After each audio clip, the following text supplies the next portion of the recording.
Mask लगाउँदा धेरै हदसम्म कोरोनाको संक्रमणबाट बच्न सकिन्छ। मास्कको साथ कोरोनालाई मात। एभिन्यूज खबर, राष्ट्रको सर्वश्रेष्ठ खबर टेलिभिजन।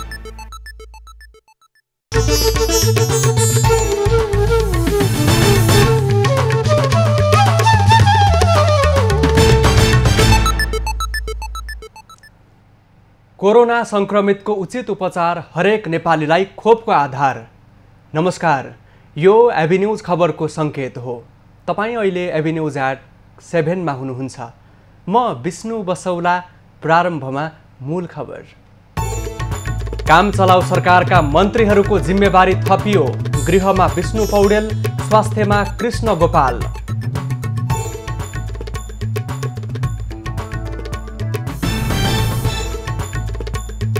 राष्ट्रपति भण्डारीद्वारा विभिन्न संवैधानिक आयोगमा पदाधिकारी नियुक्त।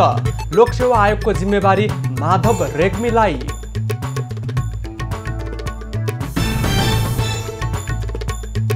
राष्ट्रपति र प्रधानमन्त्रीले देशलाई संकटतर्फ धकेलेको विपक्षी गठबन्धनको आरोप। गल्ती स्वीकार गरे ओलीलाई पनि स्वागत गर्ने नेपालको भनाई। संविधानको धारा 76 को 5 को प्रधानमन्त्रीको लागि ओली अयोग्य भएको अधिवक्ताहरूको जिकिर। राष्ट्रपतिको भूमिकामाथि पनि उठाए प्रश्नै प्रश्न। देशभरका स्थानीय तहद्वारा बजेट सार्वजनिक। ठाउँ ठाउँमा अवरोध। रौतहटको मौलापुरमा झडप हुँदा 7 जना घाइते।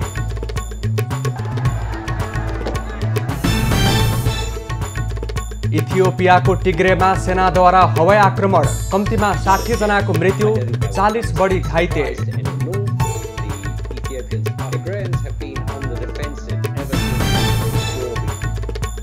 र नेपालले स्पेनमा खेल्ने तय भएको 1 दिवसीय क्रिकेट सिरिज स्थगित। कोरोनाको कारण खेल स्थगित भएको क्यानद्वारा जानकारी।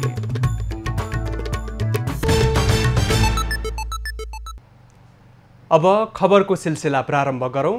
मन्त्रीहरूलाई थप जिम्मेवारी सम्बन्धी प्रसङ्गबाट। प्रधानमन्त्री केपी ओलीले मन्त्रीहरूको जिम्मेवारी हेरफेर गरेका छन्। सर्वोच्च अदालतको अन्तरिम आदेशबाट 20 जना मन्त्री पदमुक्त भएपछि खाली रहेका मन्त्रालयको प्रधानमन्त्रीसहित 5 मन्त्रीलाई जिम्मेवारी बाँडिएको छ। राष्ट्रपति कार्यालयका अनुसार प्रधानमन्त्री केपी ओलीलाई रक्षा र परराष्ट्रको जिम्मेवारी दिएको छ। त्यस्तै उपप्रधानमन्त्री विष्णु पौडेलले गृहसहित 5 मन्त्रालयको जिम्मेवारी पाएका छन्। पौडेललाई अर्थ, उद्योग, वाणिज्य तथा आपूर्ति, ऊर्जा, जलस्रोत तथा सिँचाइ र गृह मन्त्रालयको जिम्मेवारी तोकिएको छ। त्यस्तै मन्त्री कृष्ण गोपाल श्रेष्ठले वन तथा वातावरण, युवा तथा खेलकुद, शिक्षा, श्रम, रोजगार तथा स्वास्थ्य मन्त्रालयको जिम्मेवारी पाएका छन्। मन्त्री वसन्त नेमाङलाई कृषि तथा पशुपक्षी विकास, खानेपानी, भौतिक पूर्वाधार, सञ्चार तथा सूचना प्रविधि र शहरी विकास मन्त्रालयको जिम्मेवारी तोकिएको छ। यसैगरी मन्त्री लीलानाथ श्रेष्ठले कानुन, न्याय तथा संसदीय मामिला, भूमि व्यवस्था, सहकारी तथा गरिबी निवारण, महिला, बालबालिका तथा ज्येष्ठ नागरिक, संस्कृति, पर्यटन तथा नागरिक उड्डयन र सङ्घीय मामिला तथा सामान्य प्रशासन मन्त्रालयको जिम्मेवारी पाएका छन्। राष्ट्रपति विद्यादेवी भण्डारीले विभिन्न 20 वटा संवैधानिक निकायका पदाधिकारी तथा सदस्यहरू नियुक्त गरेकी छिन्। राष्ट्रपति कार्यालयका अनुसार लोकसेवा आयोगको अध्यक्षमा माधव रेग्मी, सदस्यमा माधव बेलबासे, वीरबहादुर राई, दिनेश सिलवाल, मन्जु कुमारी नियुक्त गरिएको छ। त्यसैगरी अख्तियार दुरुपयोग अनुसन्धान आयोगको आयुक्तमा डाक्टर हरिप्रसाद पौडेल र सुमित्रा श्रेष्ठलाई नियुक्त गरिएको छ। त्यसैगरी निर्वाचन आयोगको आयुक्तमा सगुन शमशेर जबरालाई नियुक्त गरिएको छ। राष्ट्रिय प्राकृतिक स्रोत तथा वित्त आयोगको सदस्यमा विपिन राज निरौला, राष्ट्रिय महिला आयोगको सदस्यमा जया घिमिरे र सावित्रा कुमारी शर्मा तथा राष्ट्रिय दलित आयोगको सदस्यमा सुन्दर पुर्कटीलाई नियुक्त गरिएको छ। त्यस्तै राष्ट्रिय समावेशी आयोगको अध्यक्षमा रामकृष्ण तिमिल सिन्हा, सदस्यमा पुष्पराज तिमिल सिन्हा, मान प्रसाद खत्री नियुक्त गरिएको छ।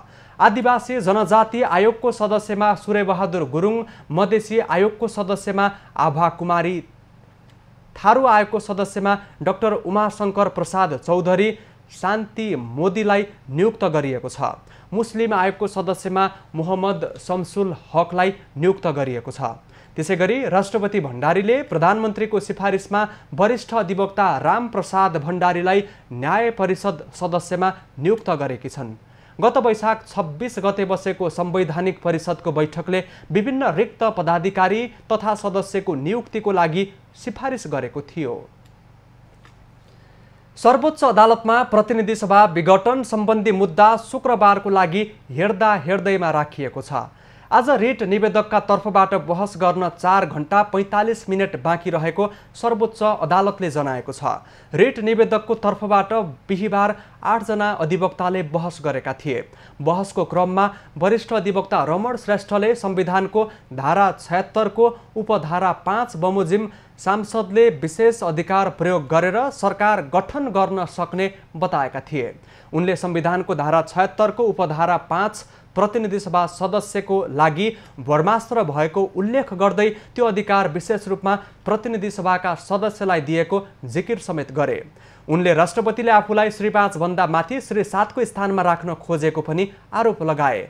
वरिष्ठ अधिवक्ता श्रेष्ठले 149 सांसदको समर्थन प्राप्त कांग्रेस सभापति शेरबहादुर देउवालाई प्रधानमन्त्री नियुक्त गरेर संसद बोलाउने आदेश अदालतले गर्न आवश्यक रहेको जिकिर पनि गरे। त्यसैगरी बहसको क्रममा अर्का वरिष्ठ अधिवक्ता हरिहर दाहालले संविधानको धारा 76 को उपधारा 5 अनुसार प्रधानमन्त्री बन्न संसद सदस्य भएको हुनाले दलको पनि हुन सक्ने र त्यो सदस्य स्वतन्त्र पनि हुन सक्ने जिकिर गरे।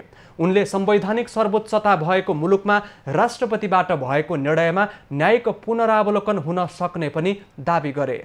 149 सांसदको हस्ताक्षर सहित दाबी पेश गर्दा प्रधानमन्त्री नियुक्तिको लागि त्यो भन्दा ठूलो आधार के हुन सक्छ भन्दै वरिष्ठ अधिवक्ता दाहालले दलीय समर्थन छैन भनेर राष्ट्रपतिले अस्वीकार गर्नको लागि नमिल्ने तर्क गरे।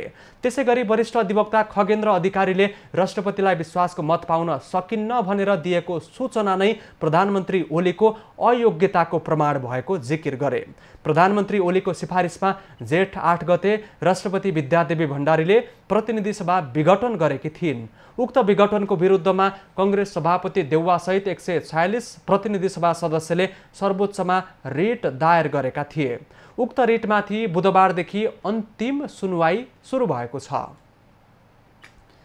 नेपाली कांग्रेसका सभापति शेरबहादुर देउवाले प्रधानमन्त्रीले मुलुकलाई सङ्कटमा धकेल्न खोजेको आरोप लगाएका छन्।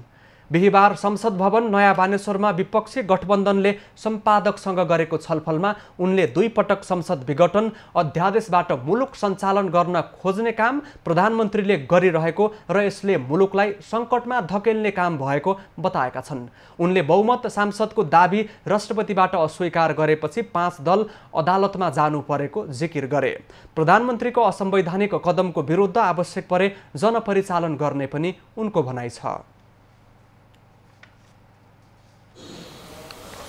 नेपालको संविधान, लोकतन्त्र, संसदको रक्षा तथा जनतालाई महामारी व प्राकृतिक विपत्तिबाट जोगाउने उद्देश्यका साथ त्याग र बलिदानबाट प्राप्त उपलब्धिको रक्षा गर्दै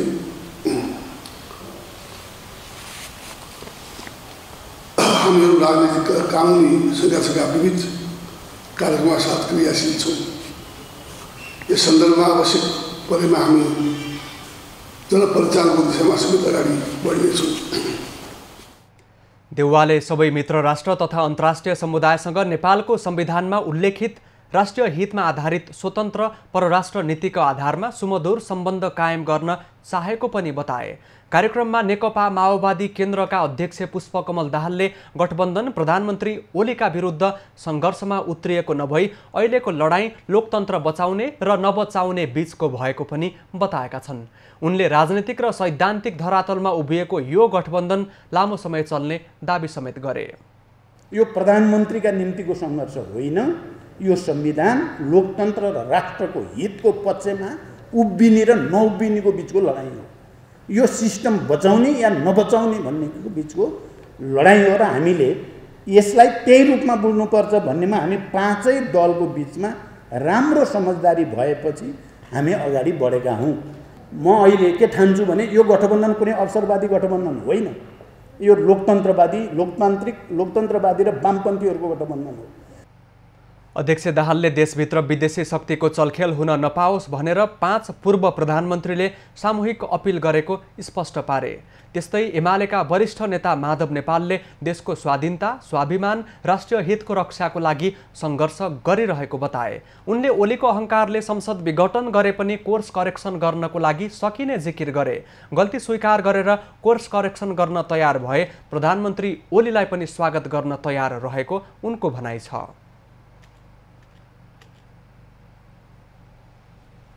गल्तीलाई स्वीकार गरेर फेरि कोर्स करेक्सन गरेर आउनुहुन्छ भने केपी ओलीजीलाई स्वागतै गर्नुपर्छ है शेरबहादुरजी।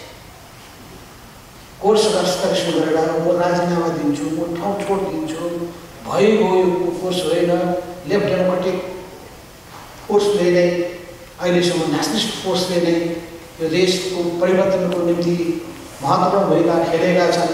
तिनीहरूलाई माइनस गरेर बाइपास गरेर अरूसँग गएर साँठगाँठ गरेर हातेमालो गरेर पार लाग्दैन। Spain use in past course. त्यस्तै जसपा अध्यक्ष उपेन्द्र यादवले लोकतन्त्रलाई समाप्त पारेर ओलीले निरङ्कुश शासन चलाउन चाहेको आरोप लगाए। अध्यादेशबाट शासन चलाउने संवैधानिक अङ्ग तहस नहस पार्दै मुलुकलाई स्वेच्छाचारी र निरङ्कुशतातिर लैजाने प्रयत्न भइरहेको उनको भनाइ छ। यो विघटन सबै असंवैधानिक, यसले लोकतन्त्र र संविधानलाई समाप्त पारेर स्वेच्छाचारी शासन लाग्नका लागि गरिएका हुन्। र अर्को पनि हाम्रो सबैको सरोकारको विषय के भन्दाखेरि राष्ट्रपतिले स्वयं आह्वान गरे, प्रधानमन्त्रीले संसदमा विश्वासका मत गुमाइसकेका थिए। संसदमा विश्वास मत गुमाएको व्यक्तिले फेरि प्रधानमन्त्री हुने चलन दुनियाँमा कहीँ हुँदैन। संसदीय व्यवस्था देउसो विश्वास मत गुमाउने, बेलुका नयाँ प्रधानमन्त्री नियुक्त भएर आफै आउने। यादवले लोकतन्त्र र संविधानको रक्षाको लागि विपक्षी गठबन्धनले राजनीतिक र कानुनी लडाईँ लडिरहेको र आगामी दिनमा समेत गठबन्धन मिलेर अगाडि बढ्ने जिकिर समेत गरे। विपक्षी दलका भातृ सङ्गठनले सरकार विरुद्ध प्रदर्शन गरेका छन्।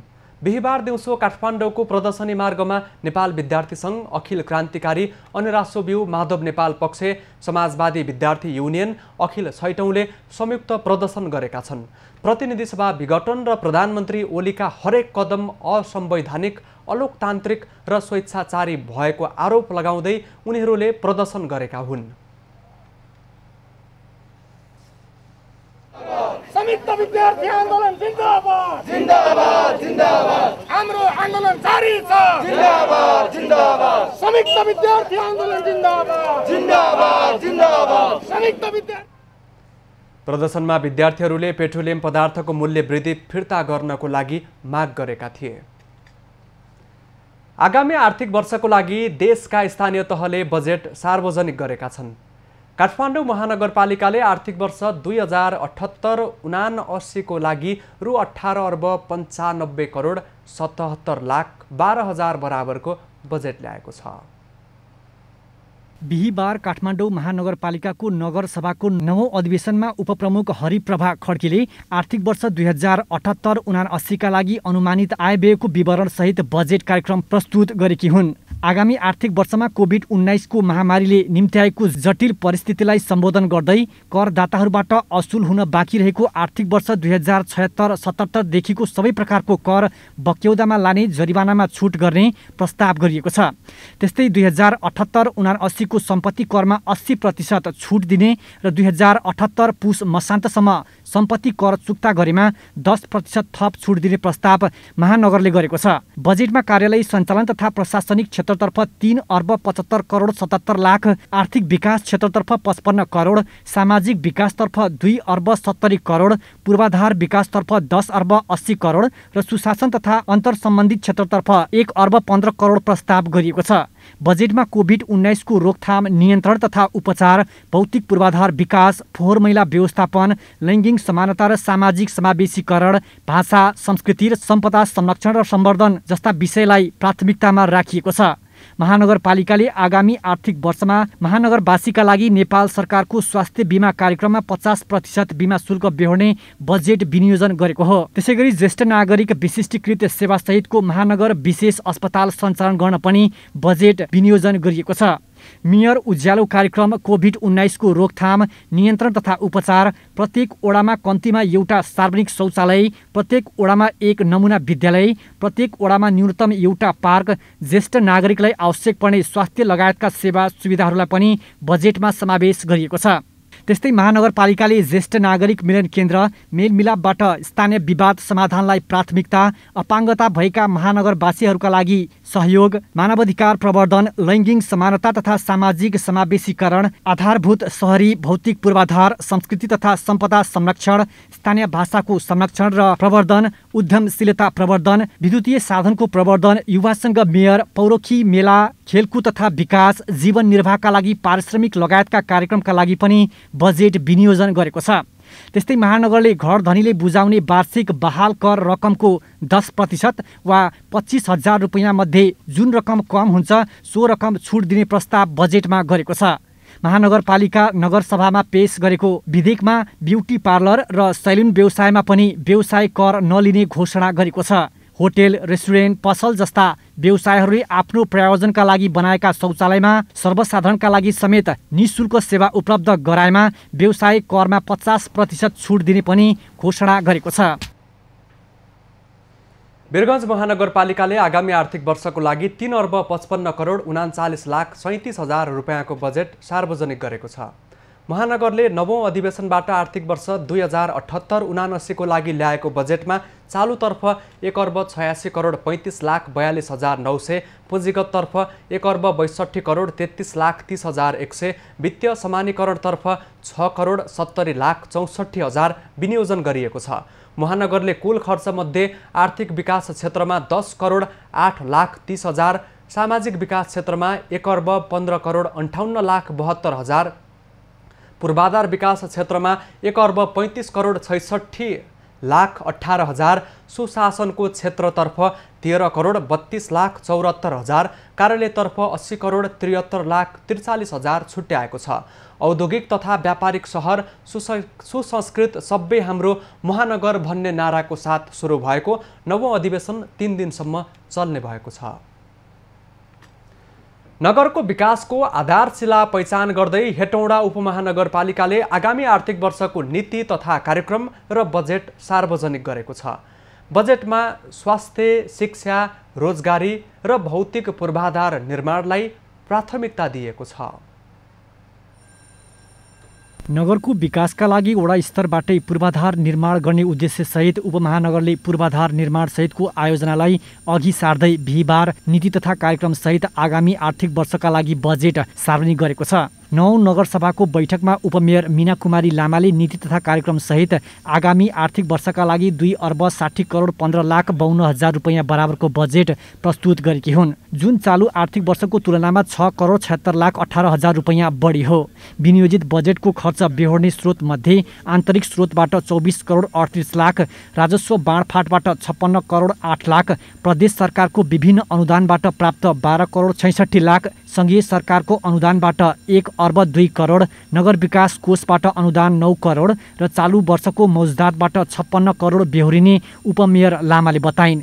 हेटौडा बागमती प्रदेशको एउटा मात्रै उपमहानगरपालिका हो। बजेटमा कार्यालय सञ्चालन तथा प्रशासनिक खर्चतर्फ 25 करोड 87 लाख, आर्थिक विकासतर्फ 12 करोड 98 लाख, सामाजिक विकासतर्फ 81 करोड 95 लाख, पूर्वाधार विकासतर्फ 1 अर्ब 30 करोड 45 लाख, वातावरण तथा विपद व्यवस्थापनतर्फ 5 करोड 44 लाख रुपैयाँ र संस्थागत विकास, सेवा प्रवाह र सुशासनतर्फ 3 करोड 29 लाख रुपैयाँ विनियोजन गरिएको छ। बजेटमा ओडा तथा बस्ती स्तरीय पूर्वाधारका लागि 32 करोड 70 लाख, हेटौडामा बस पार्क र टर्मिनल भवन निर्माणका लागि 14 करोड, बहुउद्देश्य व्यापारिक भवन निर्माण सुरु गर्न 15 करोड, चक्रपथको स्तर उन्नति गर्न 3 करोड, सङ्घ, प्रदेश र जिल्ला समन्वय समितिसँग साझेदारी आयोजना सञ्चालनका लागि 4 करोड 50 लाख रुपैयाँ तथा कर्रा करिडोर निर्माण गर्न 1 करोड 50 लाख रुपैयाँ विनियोजन गरिएको उपमेयर लामाले जानकारी दिइन्। उपमहानगरले डायलिसिस मेसिन, प्लाज्मा उत्पादन मेसिन तथा स्वास्थ्य उपकरण खरिदका लागि 55 लाख तथा औषधि खरिदका लागि 37 लाख रुपैयाँ विनियोजन गरेको गरेको छ। कोरोना महामारीको रोकथाम तथा नियन्त्रण र उपचारका लागि भने बजेटले चासो दिएको छैन। बजेटमा आगामी आर्थिक वर्षमा विभिन्न खेलकुद कार्यक्रमका लागि 3,72,80,000 रुपैयाँ विनियोजन गरिएको छ। नगरसभाले नीति तथा कार्यक्रम र बजेट भने पास गरेको छैन। नीति तथा कार्यक्रम सहित पेश भएको बजेट छलफल गरेर पास गर्ने बताउँदै मेयर महतले स्थानीय तहमा निर्वाचित भएर आएपछि आफूहरूले ल्याएको अन्तिम बजेट भएका कारण अपुरा योजनाहरू पूरा गर्ने गरी पुँजीको परिचालन गर्ने बताए। 10औं अधिवेशन भदौ महिनामा गर्ने उनले जानकारी दिए। रौतहटको मौलापुर नगरपालिकाको नगरसभामा झडप भएको छ। बिहिबार नगरसभालाई बिथोल्न विपक्षी समूहले ढुङ्गामुढा गर्न थालेपछि प्रहरीले स्थितिलाई नियन्त्रणमा लिनको लागि बल प्रयोग गरेको थियो। स्थितिलाई नियन्त्रणमा लिन प्रहरीले 2 दर्जन सेल असुर ग्यास र 14 राउन्ड हवाई फायर गरेको छ। झडपका क्रममा सशस्त्र प्रहरीका 2, नेपाल प्रहरीका 5 गरी 7 जना घाइते भएका छन्। मौलापुरको नगरसभामा एमाले नेता प्रभु शाह प्रमुख अतिथिको रूपमा उपस्थित भएका थिए। तनावका बीच मौलापुर नगरपालिकाले आफ्नो 5औं नगरसभा भने सम्पन्न भएको घोषणा गरेको छ। विपक्षी 5 दलले मटिहानी नगरसभा चलिरहेकै बेला नगरपालिकामा तालाबन्दी गरेका छन्। आर्थिक अनियमितता भएको भन्दै उजुरी दिएको महिनौं बितिसक्दा पनि अख्तियार दुरुपयोग अनुसन्धान आयोगले कारबाहीको प्रक्रिया अगाडि नबढाएपछि विपक्षी दलले नगरपालिकामा तालाबन्दी गरेका हुन्। विपक्षी 5 दलको गठबन्धनले सडक कालोपत्रे, ग्राभल हाल्ने, माटो पुर्ने, सिँचाइ, खानेपानी, पाइप वितरण, सवारी साधन खरिद, कम्प्युटर खरिद, सोलर बिजुली बत्ती खरिद, मन्दिर, मस्जिद, धर्मशाला र गेट निर्माण लगायत विभिन्न वडाहरूमा दर्जनौं आयोजनाहरूमा आर्थिक अनियमितता भएको आरोप लगाएको छ। सरकारी कर्मचारी से नगरपालिका के नियुक्ति कल गई है, वो अपना आसे पासे लठैत के कल गई है, नियम के विपरीत कल गई है। तई के चलते हम सब खाने पानी के 1.5 करोड़ की योजना है, वो अपना लठैत के आसे पासे के अपना हिसाब बैठ कर क्रिया खिया कर हमारा वोट देवे कल देव तेहन सब हिसाब किताब कऽ जे रोड सबके योजना आयल है। विपक्षी दल तथा आम सर्वसाधारण जनतालाई सोधपुछ नै नगरी चोर बाटो अपनाएर मटिहानी नगरपालिकाका नगर प्रमुख हरिप्रसाद मण्डलले नगरपालिकाको कार्यालय भन्दा बाहिर बन्द कोठामा नगरसभा गरेको आरोप 5 दलका नेताहरूले लगाएका छन्। अभी विभिन्न पार्टी के प्रमुख हम लोग जमा हैं, अगर इस पर भी मेयर के अगर समझे नहीं तो इससे व्यापक कदम हम लोग आगे बढ़ेंगे और आगे बढ़ते हुए इसका अंजाम क्या होगा ये मेयर भी नहीं जानता है और हम भी नहीं बता सकते हैं। यसैगरी विपक्षी गठबन्धनले मटिहानी नगरपालिकामा करार सेवामा 18 जना स्वास्थ्यकर्मी भर्ना गर्दा कुनै पनि प्रक्रिया पूरा नगरी आसेपासेहरूलाई नियुक्ति गरेको, अनावश्यक व्यक्तिहरूलाई नगरपालिकाबाट तलब खुवाउने गरेको आरोप लगाएको छ। यस्तै नगर क्षेत्रमा 1.5 करोडको लागतमा खानेपानीको आयोजना सञ्चालन गरेर आफ्ना आसेपासेलाई खानेपानी पाइप बाँडेको, नगर क्षेत्रमा सञ्चालन हुने विकासका कामहरूका लागि नाम मात्रको नक्कली उपभोक्ता समिति बनाएर वडा समिति र इन्जिनियरहरूद्वारा नै योजना सञ्चालन गरेको, कर्मचारी र उपभोक्ता समितिको मिलोमतोमा बजेट हिनामिना गरेको आरोप पनि नगर प्रमुखमाथि लगाइएको छ। हामी 10 चोटि अख्तियारमा बर्दिवास अख्तियारमा केन्द्रीय अख्तियार दुरुपयोग आयोगमा हामीले 17 वटा उसको भ्रष्टाचारीको कागजात चाहिँ बुझाइसकेको छु र अख्तियारबाट आजसम्म कुनै किसिमको पहल भएको छ। जे स्वास्थ्य कर्मचारी 18 को जो भर्ना कैलक उ कोनो विज्ञापन न कुछ निकाल के मनमानी अपन आसे पासे लोग के चर्चा बेलचा के निर्णय कैलक, तैके भी हमर सके विरोध है। विपक्षी गठबन्धनका नेताहरूले नगर प्रमुख विरुद्ध नाराबाजी गर्दै कारबाही प्रक्रिया तत्काल अगाडि बढाउन अख्तियार दुरुपयोग अनुसन्धान आयोगलाई आग्रह समेत गरेका छन्। कमलेश मण्डल, महोत्तरी। अब बाँकी खबर। नेपालमा थप 2474 जनामा कोरोना संक्रमण पुष्टि भएको छ। पछिल्लो 24 घण्टामा 7235 वटा नमुना PCR विधिबाट परीक्षण गर्दा 1577, 4997 वटा नमुना एन्टिजेन विधिबाट परीक्षण गर्दा 897 जनामा संक्रमण देखिएको छ। यो सँगै नेपालमा कोरोना संक्रमितको संख्या 6,59,365 पुगेको छ। हाल देशभर 49,555 सक्रिय संक्रमित छन्। पछिल्लो 24 घण्टामा संक्रमणबाट 24 जनाको मृत्यु भएको छ। यो सँगै नेपालमा कोरोनाले ज्यान गुमाउनेको संख्या 8,918 पुगेको छ। पछिल्लो 24 घण्टामा 2,518 कोरोना मुक्त भएका छन्। यो सँगै नेपालमा कोरोना मुक्त हुनेको कुल संख्या 5,00,000 70,958 पुगेको छ। नेपालमा कोरोना संक्रमण निको हुनेको दर 90.7 पुगेको छ। हालसम्म संक्रमण पहिचानको लागि 33,02,749 वटा नमुना PCR विधिबाट 1,61,542 वटा नमुना एन्टिजेन विधिबाट परीक्षण गरिएको मन्त्रालयले जानकारी दिएको छ। नेपालमा देखिएको कोरोना भाइरसको डेल्टा संस्करण बढी आक्रामक भएको विभिन्न अध्ययनले देखाएको छ।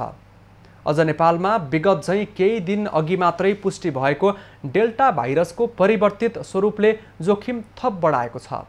तर अहिले देखिएको नयाँ प्रजातिको भाइरस कति खतरनाक छ भन्ने अध्ययन र विश्लेषण हुन भने बाँकी रहेको छ। विश्व स्वास्थ्य संगठन WHO ले बेलायतमा पहिलो पटक भेटिएको कोरोना भाइरसको भेरिएन्टलाई अल्फा, दक्षिण अफ्रिकामा भेटिएको भेरिएन्टलाई बीटा, ब्राजिलमा भेटिएको भेरिएन्टलाई गामा र भारतमा भेटिएको भेरिएन्टलाई डेल्टा नामाकरण गरिएको छ। यी भाइरस मध्ये नेपालमा अल्फा, गामा र डेल्टा भाइरस रहेको आधिकारिक पुष्टि भइसकेको छ। साथै नेपालमा केही समय अघि देखिएको डेल्टा भाइरसको उत्परिवर्तित स्वरूप समेत भेटिएको पुष्टि भएको छ। डेल्टा भाइरस विश्वका 80 देशमा देखिएको छ भने यो भाइरसको उत्परिवर्तित स्वरूप भने नेपाल सहित 10 वटा मुलुकमा मात्र देखिएका छन्। निकै संक्रामक मानिएको डेल्टा भाइरसको उत्परिवर्तित स्वरूप भने कति संक्रामक वा खतरनाक छ भन्ने विषय भने अध्ययनकै क्रममा छ। म्युटेसन भएर बनेको कोरोना भाइरस हो। यो कति संक्रामक छ भन्ने कुरामा चाहिँ अहिले पनि पूर्ण जानकारी आइसकेको छैन। यद्यपि यो डेल्टा भेरिएन्ट आफैमा भेरिएन्ट अफ कन्सर्न भएको हुनाले चाहिँ यो पनि संक्रामक नै होला भनेर चाहिँ एउटा अनुमान गरिएको छ। भाइरसहरू उत्परिवर्तन हुनुलाई एउटा प्राकृतिक प्रक्रिया नै लिने गरिएको छ। भाइरस उत्परिवर्तन हुने क्रममा कुनै स्वरूप कमजोर तथा कुनै भने बलियो हुने गरेको विज्ञहरूको भनाइ छ। नेपालमा पनि डेल्टा भाइरसको उत्परिवर्तित स्वरूप भेटिएका कारण थप जोखिम भने बढेको विज्ञहरू बताउँछन्। हुन त अब यसलाई एउटा तेस्रो लहर ल्याउन सक्ने सम्भावनाको रूपमा पनि लिएको देखिन्छ। तर यो भन्दै गर्दा यसैले ल्याउँछ भन्ने जरुरी त छैन। किन भन्दा कुनै पनि भेरिएन्टहरू अथवा नयाँ कोरोना भाइरसको स्वरूपहरू देखियो भने सबै स्वरूपहरू नयाँ नयाँ स्वरूपहरू चाहिँ उति नै घातक, उति नै संक्रामक, उति नै भ्याक्सिनलाई चुनौती दिनै सक्छ भन्ने जरुरी चाहिँ हुँदैन। यता कोरोना भाइरस विरुद्धको सबैभन्दा प्रभावकारी उपाय भनेको खोप नै हो। तर नेपालमा अझै पनि दुवै मात्रा खोप लिएकाको संख्या मुस्किलले 3% मात्र छ। कतिपय विज्ञहरूले यसरी सबैले खोप नलिएको अवस्थामा डेल्टाको उत्परिवर्तित स्वरूपका लागि नेपाल उर्वर भूमि बन्न सक्ने भन्दै चिन्ता समेत व्यक्त गरेका छन्। न्यूज खबरका लागि त्रिगुडा भट्टराई बस्नेत, काठमाडौँ। साताको अन्तिम कारोबारको दिन आज शेयर बजार मापक नेप्से परिसूचक र कारोबार रकम दुवैमा गिरावट आएको छ। नेप्से 16.96 अङ्कले घटेर 2843 अङ्कमा झर्दा 219 वटा कम्पनीको 7,36,36,03,740 रुपियाँ बराबरको शेयर खरिद बिक्री भएको छ। सबैभन्दा बढी नेपाल पुनर्बिमा कम्पनी लिमिटेडको 37,76 लाख रुपियाँ बराबरको कारोबार भएको छ। बिहिबार कारोबारमा आएका 13 वटा उपसमूह मध्ये 11 वटाको सूचक नकारात्मक देखिएको छ। होटल तथा पर्यटन, जलविद्युत बाहेक सबै उपसमूहको सूचक ओह्रालो लागेको छ। यसैबीच नेपाल धितोपत्र बोर्डले प्री ओपन सेसनको मूल्य परिवर्तन सीमा घटाएको छ। बोर्डले 5% मूल्य परिवर्तन सीमा घटाएर 2% सीमित गरेको छ। प्री ओपन सेसनको कारोबारमा शेयर मूल्य अत्याधिक उतार चढाव भएपछि बोर्डले सीमा घटाएको जनाएको छ। आजदेखि प्री ओपन सेसनमा 2% तलमाथि भएर मात्र खरिद बिक्री आदेश राख्न सक्ने व्यवस्था मिलाइएको छ। त्यस्तै धितोपत्र बोर्डले दोस्रो बजार कारोबारमा न्यूनतम मूल्य परिवर्तन सीमालाई पनि घटाएको छ। हाल 1 रुपियाँको रहेको न्यूनतम मूल्य परिवर्तन सीमा घटाएर 10 पैसा बनाइएको छ। बोर्डले धितोपत्र कारोबार नियमावली 2075 को दोस्रो संशोधन स्वीकृत गरी यी व्यवस्था लागू गरेको हो। चीनले नेपालसहित एसिया प्रान्त क्षेत्रका मुलुकमा परराष्ट्र र अर्थमन्त्रीसँग belt and road initiative BRI मा केन्द्रित रहेर एक उच्च स्तरीय सम्मेलनको आयोजना गरेको छ। विश्वका धनी मुलुकको क्लब G7ले BRI लाई चुनौती दिनको लागि V3W परियोजना अगाडि सारे लगत्तै चीनले 30 देशका प्रतिनिधिलाई एकै ठाउँमा भेला गरेर BRI र कोरोना महामारीको विषयमा छलफल गरेको छ। नेपालका तर्फबाट अर्थमन्त्री विष्णु पौडेलको सहभागिता थियो। सम्मेलनलाई सम्बोधन गर्दै पौडेलले कोरोना महामारीलाई पराजित गर्नको लागि विश्वव्यापी सहकार्य, एकता र ऐक्यबद्धता आवश्यक रहेकोमा जोड दिएका छन्। संयुक्त राष्ट्रसङ्घ र अन्य विभिन्न संस्थाका प्रतिनिधि पनि सो सम्मेलनमा सहभागी भएका थिए। सम्मेलनमा चिनिया राष्ट्रपति सी जिनपिङले एक लिखित सन्देश पठाएका थिए। सो कार्यक्रमको अध्यक्षता चिनिया विदेश मन्त्री वाङ यीले गरेका थिए। कार्यक्रमलाई सम्बोधन गर्दै चिनिया राष्ट्रपति सीले चीनले अन्य मुलुकसँग BRI मार्फत नजिकको सहकार्य गर्न चाहेको बताएका थिए। उनले मुलुकहरूको बीचको सहकार्य र विकासलाई नयाँ गति दिनुपर्ने उल्लेख गर्दै चीनले अगाडि सारेको सिल्क रोडलाई अगाडि बढाउनु पर्नेमा जोड दिएका छन्। अहिले 140 मुलुक र क्षेत्र अनि 32 अन्तर्राष्ट्रिय संस्थाको BRI मा सहकार्य गर्ने विषयमा हस्ताक्षर रहेको छ। G7 को एक सदस्य राष्ट्र इटालीले पनि BRI मा सहकार्य गर्ने भनेर चीनसँग सम्झौता गरेको छ। सन् 2013 मा परियोजना सञ्चालन भए यता BRI मार्फत चीनले अहिले विभिन्न मुलुक र क्षेत्रमा 136 बिलियन अमेरिकी डलर लगानी सुरु गरेको छ। पछिल्लो 2 वर्ष यता कोरोना महामारीका कारण BRI का परियोजना निर्माणमा केही सुस्त भएको छ भने नयाँ सम्झौतामा पनि ढिलाइ भएको छ। पछिल्लो पटक G7 मुलुकले BRI लाई काउन्टर गर्नको लागि V3W परियोजना अगाडि सारेपछि चिनिया विज्ञ र सञ्चार माध्यममा यस विषयमा बहस भइरहेको छ। चिनिया विज्ञले सो परियोजना कार्यान्वयन हुनेमा शङ्का रहेको टिप्पणी गरेका छन्। त्रिभुवन विश्वविद्यालयले स्नातक र स्नातकोत्तर तहका स्थगित सबै परीक्षा सञ्चालन गर्नको लागि तयारी थालेको छ। कोरोना महामारीलाई थप फैलन नदिनको लागि भन्दै सरकारले शैक्षिक क्षेत्र बन्द गरेपछि विश्वविद्यालयले लामो समयदेखि कुनै पनि परीक्षा लिन सकेको छैन। करिब 20 महिनादेखि रोकिएको स्नातक तहको प्रथम र दोस्रो वर्षको वार्षिक परीक्षा साउन महिनाभित्र हुने भएको छ।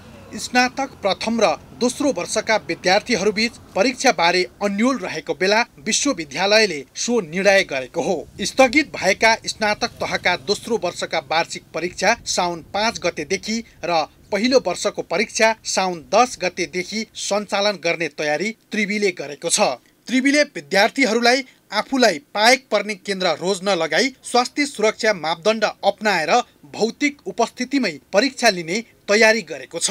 दोस्रो हप्ता भनेको 10 गतेदेखि सञ्चालन गर्दैछौँ र 28-29 गतेसम्म सक्ने गरी परीक्षार्थी अब काठमाडौँको बाहिर कहीँ आफ्नो घरमा बसेको हुनसक्छ, उनलाई चाहिँ आफ्नो परीक्षा केन्द्र रोज्न दिएर त्यही केन्द्रबाट सामाजिक दूरी कायम गरी नेपाल सरकारले तोकेका स्वास्थ्य मापदण्डहरू अपनाएर हामी परीक्षार्थीहरू पहिलाको भन्दा आधी सङ्ख्यामा राखेर सम्पन्न गर्छौँ। यो वर्ष मानविकी, व्यवस्थापन, शिक्षा र विज्ञान संकायमा प्रथम वर्षमा अध्ययनरत विद्यार्थीको संख्या करिब 2,50,000 रहेको छ।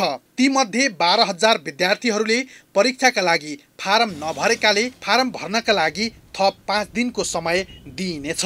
क्याम्पसले अझै 5-7,000 फारमहरू इन्ट्री गर्न बाँकी छ भन्ने सूचना दिनुभएको छ। अब हामीसँग 10 देखि 12,000 जति परीक्षाहरू सम्पर्क दिन्छन्। त्यसको लागि हामी के गर्छौँ भने भोलिदेखि नै 5 दिनको सूचना फेरि दिएको छ भने फर्म भर्ने र त्यसपछि चाहिँ परीक्षाको तयारीको लागि आउनलाई चाहिँ हामीले 5 दिन पुनः थप्या हुनाले पक्कै पनि सबै विद्यार्थीहरू यसमा समावेश हुन्छन् भन्ने लागेको छ। 5 दिन 10 देखि 15 गतेसम्म भने 6 दिन हुन्छ।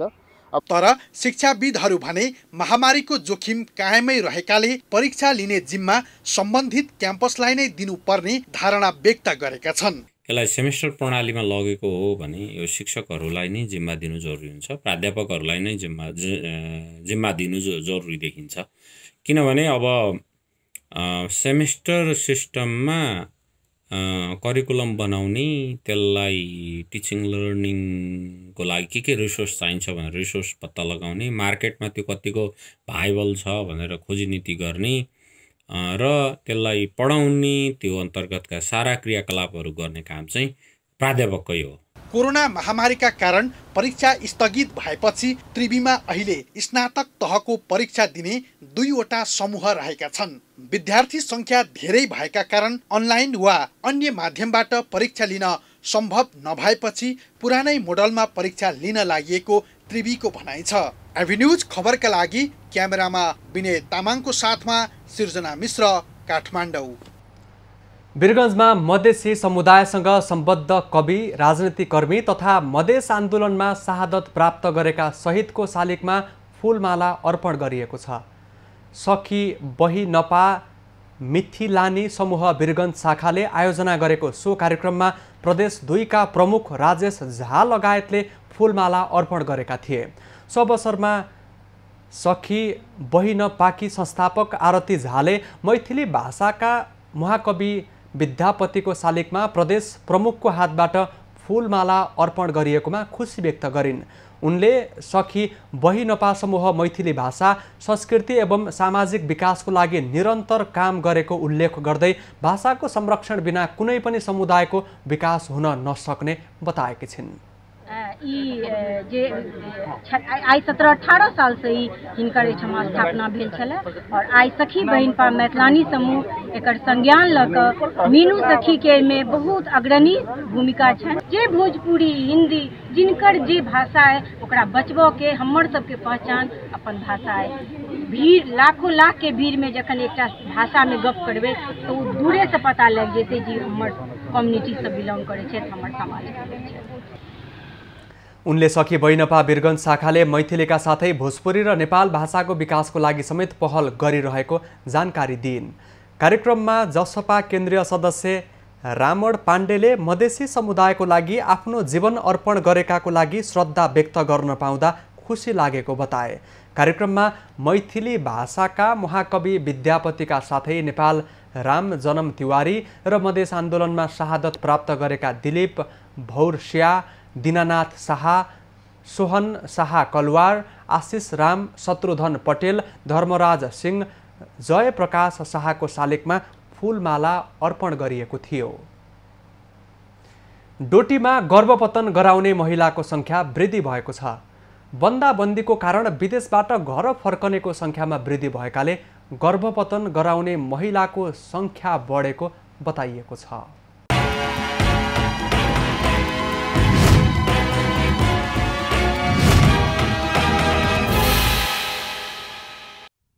जिल्ला स्वास्थ्य कार्यालय डोटीका अनुसार चालू आर्थिक वर्ष 2077 र 78 को जेठसम्म 994 जनाले गर्भपतन गराएका छन्।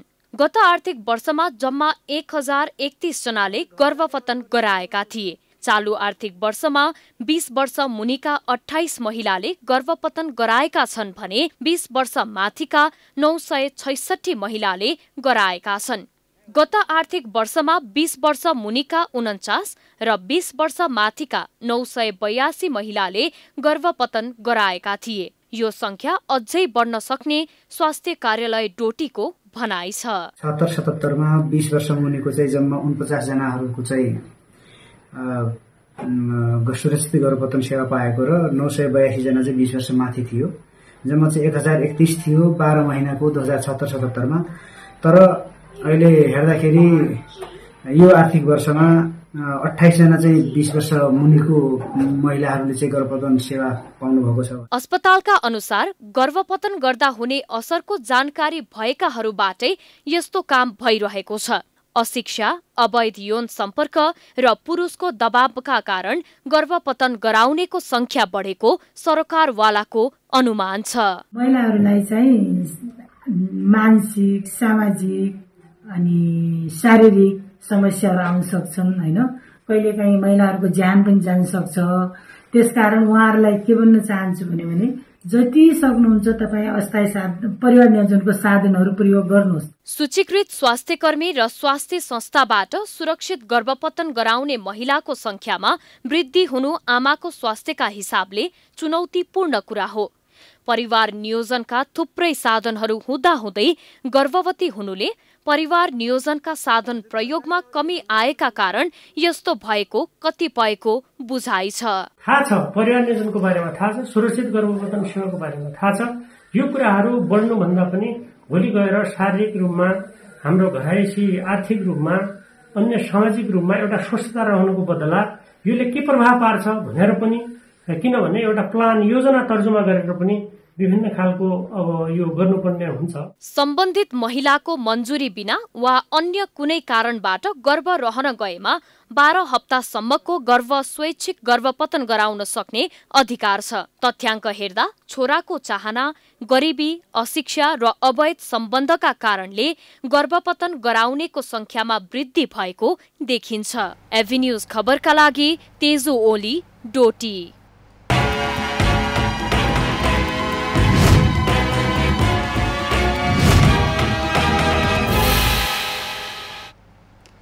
बेलायत भूतपूर्व गोर्खा सैनिक तुलबहादुर पुनको नाम अङ्कित रेल सञ्चालनमा आएको छ। राजधानी लन्डनको प्याडिङटन रेलवे स्टेसनमा बुधबार बिहान एक समारोहको बीच रेलवे सञ्चालक ग्रेट वेस्टर्न रेलवेले भिसी पुनको नाममा रेल सञ्चालनमा ल्याएको हो।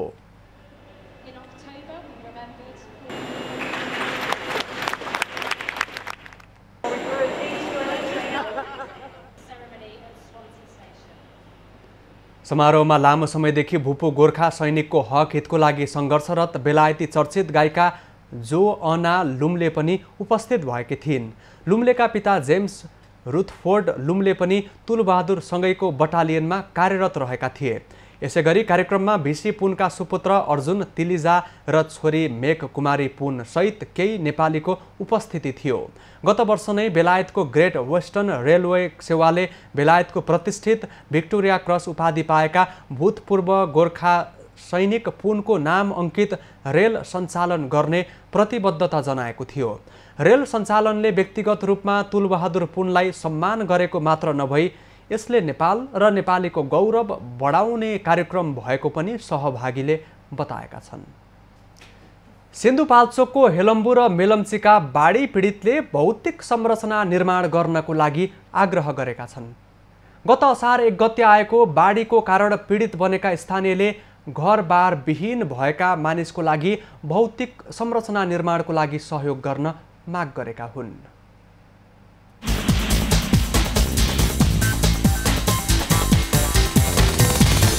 स्वास्थ्य समस्या भने मान्छेहरू मानसिक रूपमा भइरहेको छ। बाटो छैन, मरिन्छ कि अब बाटो नहुनाले हामी उपचार नपाएर मर्छौँ कि भन्ने भएको हुनाले त्यही कारण 6वटा वडा नै प्रभावित भएको छ र धेरै बस्तीहरू गएको छ र यहाँको जनतालाई अति दुःख छ। तैपनि वडा नम्बर 3 को हकमा चाहिँ चनौटी बजारबाट भटार खोलासम्म लगभग 100 धुरी चाहिँ अति जोखिम भएर तपाईँको जनताहरूलाई अति नै समस्या भएको छ। सामान्य खानालाई अलिकति वातावरण वडा स्थानीय निकायले सहज गर्न सकेन। साथीहरूले रात विभिन्न नेताजीहरूको पहलमा रातहरू आइरहेको छ र त्यसलाई बाँड्ने व्यवस्थापन गर्न अलि कठिन गरिरहनु भएको छ। 4 ढलानको घर थियो, अब बैंकबाट लोन लिएर हामीले घर बनाएका थियौँ। त्यसपछि फेरि बैंकबाटै लोन लिएर फेरि होटल व्यवसाय गरेका थियौँ।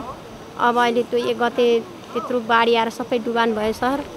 अब हामी के गर्ने बिहालमा छौँ सर। अब के गर्ने कसो गर्ने भन्न पनि एकदम गाह्रो हुन्छ सर। सम्झिँदाखेरि रुन मात्रै आउँछ सर। यो बर्खाको सिजनमा अलिकति यो जस्तै बुढाबुढीहरूलाई बच्चाहरूलाई चाहिँ कसो राख्ने भन्ने कुरामा चाहिँ अलिकति समस्या आइरहेछ। यो ट्रेनले मात्रै पानी नथेक्ने हो कि भन्ने पनि डर छ।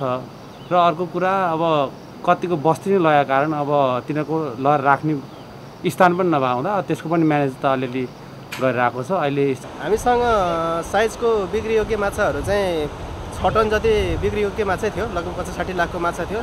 र नयाँ भुराहरू हामीसँग 50,000-55,000 चाहिँ हामीसँग नयाँ भुराहरू थिए। त्यसले गर्दा हाम्रो भौतिक संरचना र त्यहाँ भएको माछा गरेर लगभग 2 करोडभन्दा माथिको क्षति चाहिँ हाम्रो फर्ममा मात्र भयो। जग्गा पनि छैन, घर पनि छैन, सुख बासी परिरहेछ हामीलाई। तपाईँको कहाँनिर थियो घर? हाम्रो पहिल्यैदेखि त्यहाँ डेटामा बसेको घर पनि लग्यो हामीलाई।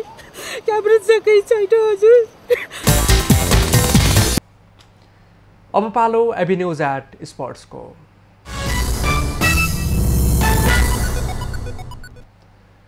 आईसीसी विश्व क्रिकेट लिग 2 अन्तर्गत नेपाल, स्कटल्यान्ड र नामिबिया बीचको त्रिकोणात्मक 1 दिवसीय सिरिज स्थगित भएको छ।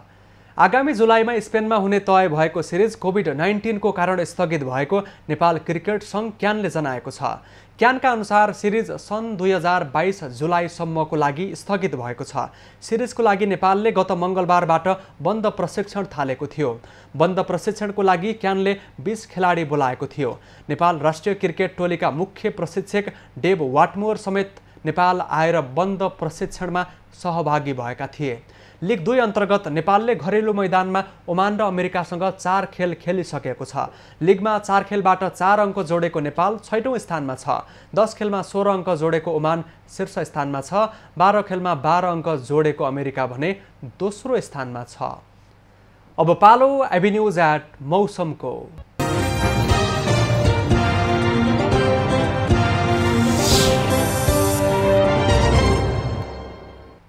पछिल्लो 24 घण्टामा देशभरको मौसममा बदली भई केही स्थानमा आंशिकदेखि मध्यम वर्षा भयो।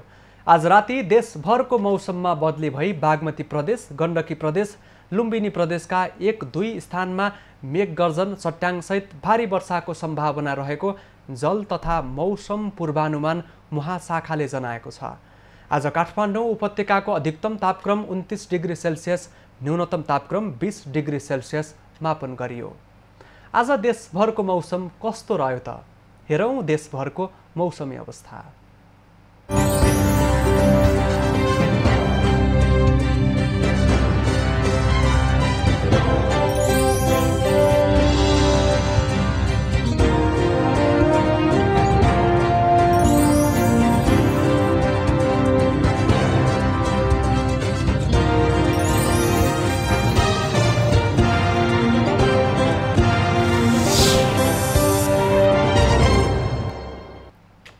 अहिलेलाई खबरको क्रम यति नै।